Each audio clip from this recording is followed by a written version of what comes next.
What's up, guys? Today we're going to be doing a full part rundown on my dream Surron. So stay tuned for later in the video. I have something pretty cool to show you guys. So it took me about 3 months to put the whole bike together. Most of the time was spent waiting for this big Chai battery. And this Chai battery is the 72 volt, 45 amp hour battery with the QS10 connector. This connector is humongous, can push about a lot of power. So starting up at the handlebars, we got the FX throttle. This throttle is very good. It's very snappy, as you can tell. Very, very good throttle. And then our brakes, we're running the Hopetech V4s. These brakes, a lot of people say they're mountain bike brakes. You shouldn't put them on a Surron, but they're insanely good for stoppies and wheelies. And then for our display, we're running the stock EBMX V3 display. And then next to it, we have the Amazon headlight switch with the Amazon generic Baja headlight. Moving over to the other side of the handlebars, we're running the Hopetech V4 rear brake. Super good, as I said, for wheelies and lots of other things. And then we're also running the Warp 9 horn button with titanium screws. Makes it look super good. Then we also have the regen throttle for the EBMX V3. Stops you in about 4 seconds from going 40.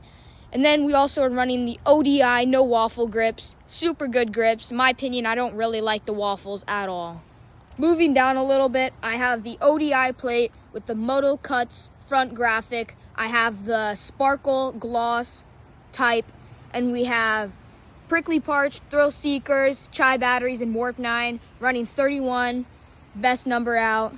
And then for my front forks, we're running the Fox 40 factories. These forks are so good. They absorb every single jump and everything.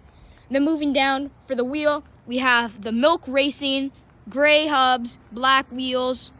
And then we have the Shinko 524 tires. Super good in the dirt and anything that you throw at them. Moving up towards the battery in the seat, I'm running the Enjoy all black seat cover. Super, super grippy. Really good for wheelies and other things. And then we're also running some fake carbon. I mean, carbon's too expensive, am I right? So, running the fake carbon. And then we also have a CNC aluminum key plate, because all these plastic ones, the stock ones, they always break, and I don't want to have to deal with that. For the power of this bike, we're running the EBMX V3, Chai 72 volt, and the XLB 60 motor. This motor, controller, and battery can push a staggering 30 kilowatts. It's insane. The most that I can even handle is about 15, otherwise you're just going crazy.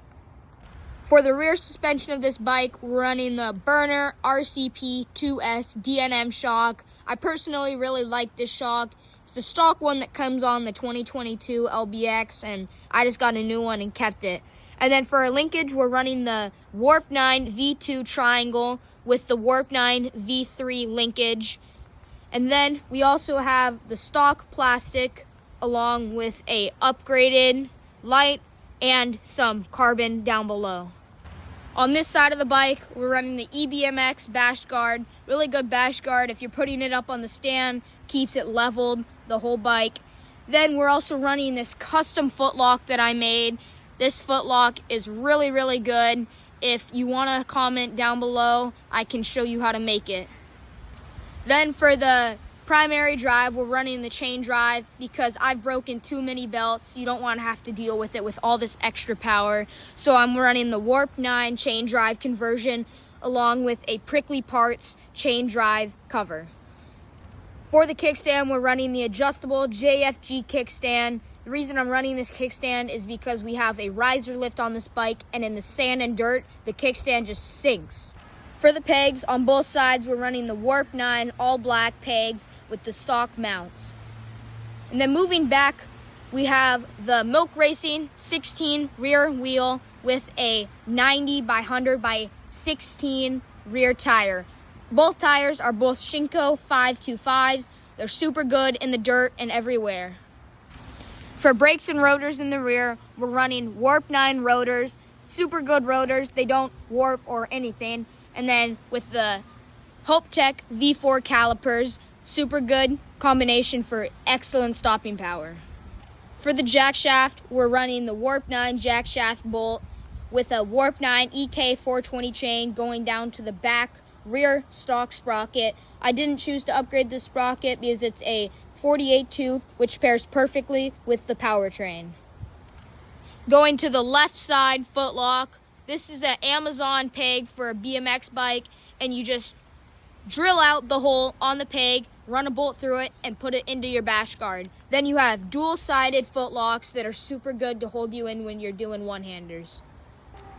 For the wiring harness inside the bike, it's a very tight fit, so I recommend that you actually chop off the wires and connectors that you don't need, but make sure to get some heat shrink for inside when you want to heat shrink the wires so they don't touch anything.